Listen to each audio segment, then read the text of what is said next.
yellow truck, bet they both gon' clear the scene. Watch me do 100 miles per hour when the light turn green. You know you can't ride with us if you can't show the bubble beat. Once you hit a revving on the engine, you know what that means. Red car, yellow truck, bet they both gon' clear the scene. Watch me do 100 miles per hour when the light turn green. You know you can't ride with us if you can't show the bubble beat. Once you hit a revving on the engine, you know what that means.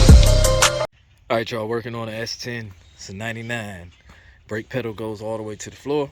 So I've already checked, found out it's the master cylinder. So in order to remove the master cylinder, what I'm gonna have to do is these are your brake lines. One's for the front, one's for the rear.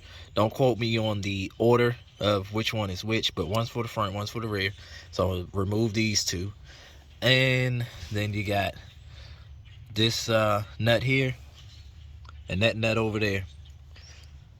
I'll show y'all the next step in just a minute. Alright guys, got the master cylinder pulled off. I'm gonna clean all that up, maybe hit it with some brake lean. But here's the cylinder. Here it is here. Look how filthy it is. All of the fluid that came out actually only came out, I'm trying to show y'all. I got to pushing on the little plunger or piston, whatever you may want to call it, on the inside, and only fluid was only coming out of this one. I even tried to block my finger there, it just wouldn't come out the front. So I definitely think that's probably what was going on. I'm also going to clean this up. I'm going to take it off. Not 100% sure, but I think I could probably just take a screwdriver and like try to pry this and then just pop it off. It should fit on the new one. I'm gonna spray, hold on y'all, I'm gonna spray a little bit of brake clean all inside of there and try to clean that all up too, and I'll show y'all what that look like. But that's it, man. You just got those two and then those two lines there. Now you're going to need a tool like one of these. When you do your brake line, it's going to make it easier. That way you don't accidentally round your nuts there that keeps the brake lines in. All right, y'all, got this is the old one. This is the new one. Compare them here. So I took the tank off, kind of sprayed the tank a little bit with a little bit of brake clean. Try to clean it up best I could, clean the inside. It did have two O-rings that go on the bottom of the tank. These are the O-rings, so I'm gonna put those back on. It is one's bigger than the other, which is kind of self-explanatory. This one's the bigger one, this one's the smaller one. You can see how dirty and nasty that one was. So this should take care of the problem. So what I'm gonna do right now though is we're gonna bench bleed it. They say you should bench bleed these first. That way you have less air getting in the line and less having to worry about bleeding at each wheel. So I'm gonna put the tank back on. I'm gonna pour my fluid in. It's .3 on this vehicle. Pour the fluid in, and what I'm gonna do, a lot of people, you can, if you got a bench, you know, and all that, workstation and all, you can put these in a vise and then just push on the plunger there until it starts spraying the fluid out of both of these. You'll put your fingers over it, keep it closed up, go ahead and attach your lines and then sit it on there. So that's what I'm about to do now. So guys, I did forget to add in, see them holes down there at the bottom? That's these little pins. As you see, they do come out.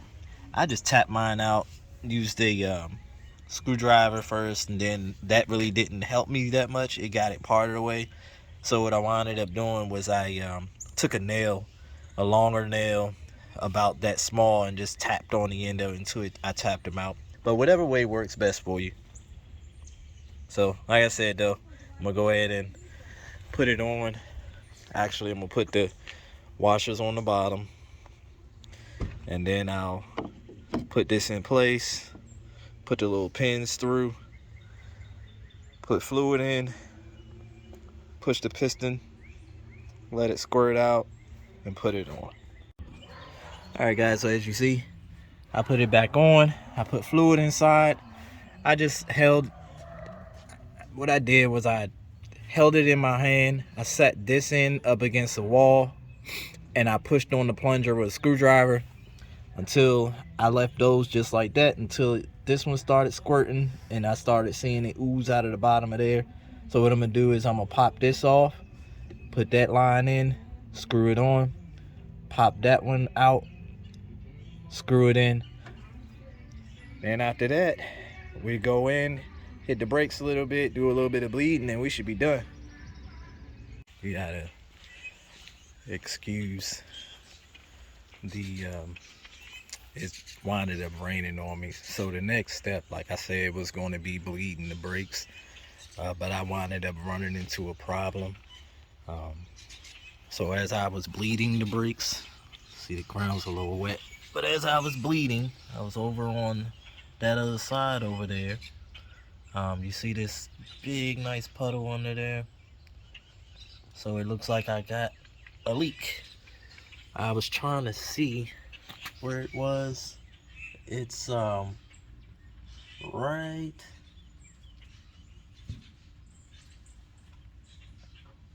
where those lines bend and go in.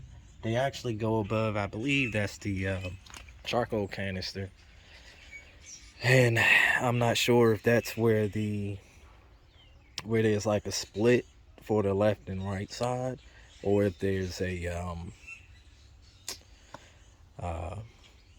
proportion valve of some sort, you know. But for those of you that are just here just to see how to do it, basically you bleed your brakes. If you don't know how to bleed your brakes, what you do is you have somebody get in, have them pump the brakes, say 3 or 4 times, and on that last pump they hold it. You use it, probably is going to be for these trucks, I believe it was an 8mm. You crack open the valve, let it start spitting out the air or whatever until you get a flow. Then you close the valve while that person's still holding the brake. And what you're going to do is you're going to continue that process over and over and over again until you just got a nice stream coming out. And again, if that valve is open, they better have their foot on that brake.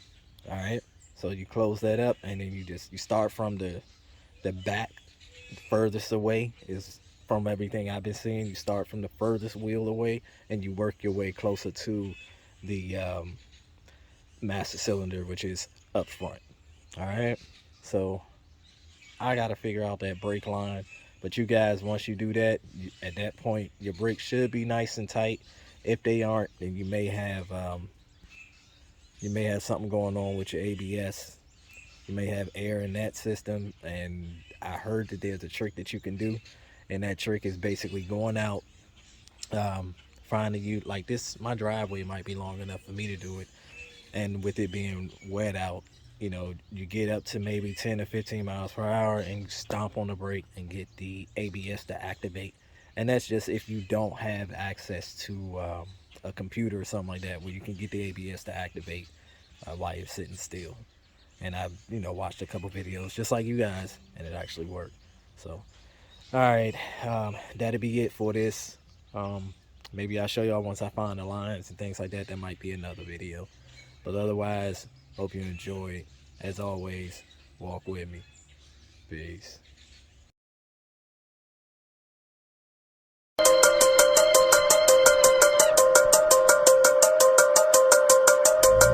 Red car, yellow truck, bet they both gon'